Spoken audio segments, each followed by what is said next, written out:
वाडी रत्नागिरी ज्योतिबा येथील तलाठी 25,000ची लाच मागितल्याप्रकरणी अँटी करप्शनच्या जाळ्यात doctor D Y. Patil polytechnic Kasba Bawada Kolhapur शासनाच्या सर्व प्रकारच्या स्कॉलरशिप्स उपलब्ध।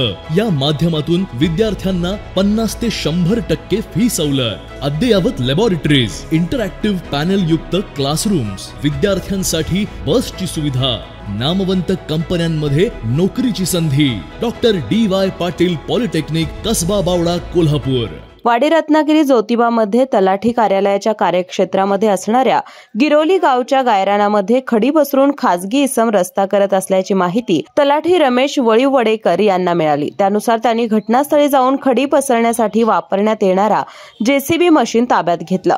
त्याचबरोबर मशीन सोडण्यासाठी आणि प्रकरण दडपण्यासाठी 50,000 रुपयांची मागणी केली। तडजोडी अंती ही रक्कम 25,000 इतकी निर्धारित करण्यात आली, परंतु हे पैसे स्वीकारण्यापूर्वी तलाठी वळीवडेकर यांना यामध्ये काहीतरी गोड बंगाल असल्याची कुणकुण लागली आणि त्यांनी रक्कम स्वीकारण्यास टाळाटाळ केली। अखेरीस फिर्यादी यांनी कोल्हापूर जिल्हा लाचलुचपत प्रतिबंधक विभागाला माहिती देऊन त्यांचे फोनवरील संभाषण लाचलुचपत प्रतिबंधक विभागाकडे सादर केले।